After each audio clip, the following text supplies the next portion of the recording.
Batang pada tumbuhan merupakan bagian organ tumbuhan yang biasanya terletak di atas tanah. Nah, di mana batang pada tumbuhan sendiri memiliki fungsi, yakni sebagai struktur penopang utama yang ia menyalurkan dari akar hingga daun. Nah, dia juga berfungsi nih untuk sebagai transport zat-zat seperti air, nutrisi, dan juga hasil fotosintesis dalam tumbuhan. Nah, tumbuhan sendiri juga memiliki ukuran, bentuk, dan strukturnya masing-masing tergantung pada jenis tumbuhannya. Selanjutnya, ciri-ciri batang. Yang pertama, batang dapat memiliki berbagai bentuk dan ukuran. Yang kedua, batang memiliki lapisan struktur yang terdiri dari lapisan kulit, epidermis, korteks, dan jaringan dasar. Yang ketiga, batang dapat memiliki berbagai cabang untuk mendukung pertumbuhan daun dan buah. Yang keempat, batang memiliki kemampuan untuk memperbaiki diri dengan membentuk jaringan baru. Selanjutnya ada fungsi batang. Nah, di sini teman-teman bisa melihat batang itu memiliki banyak banget fungsi. Nah, fungsi pertama sebagai penopang. Batang memiliki struktur yang sangat kokoh sehingga batang itu bisa berfungsi untuk membantu memperkokoh tubuh tumbuhan supaya mereka tetap berdiri tegak dan tidak roboh.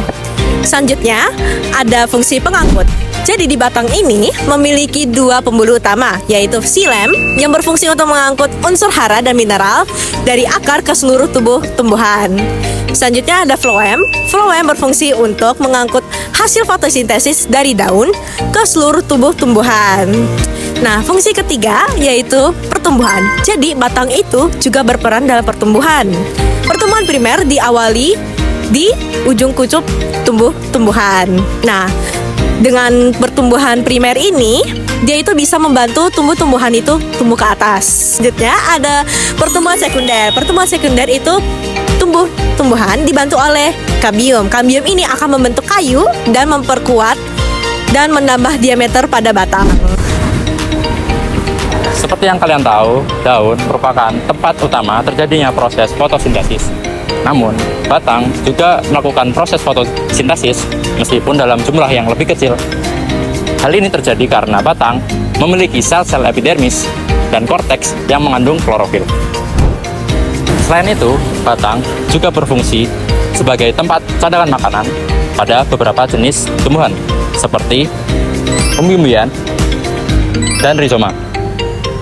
Nah, cadangan makanan ini digunakan untuk membantu pertumbuhan dan perkembangan batang ketika berada di dalam lingkungan yang tidak mendukung proses fotosintesis. Dan yang terakhir, batang juga berperan dalam proses reproduksi vegetatif, di mana bagian batang tertentu akan mengalami pemisahan atau perkecambahan yang nanti akan tumbuh menjadi individu baru yang memiliki sifat genetik yang sama dengan induknya.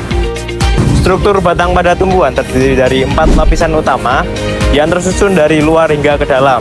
Nah, lapisan paling luar yaitu ada floem sekunder, di mana fungsi dari floem sekunder ini yaitu mengangkut hasil fotosintesis yang kemudian akan diedarkan ke seluruh bagian tubuh tumbuhan.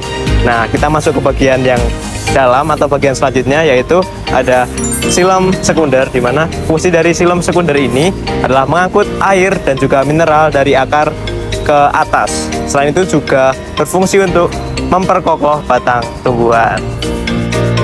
Nah, di antara kulit kayu dan juga pusat batang pada tumbuhan terdapat kambium. Nah, kambium ini bertanggung jawab atas pertumbuhan sekunder pada batang tumbuhan, sehingga batang pada tumbuhan ini akan mengalami penebalan.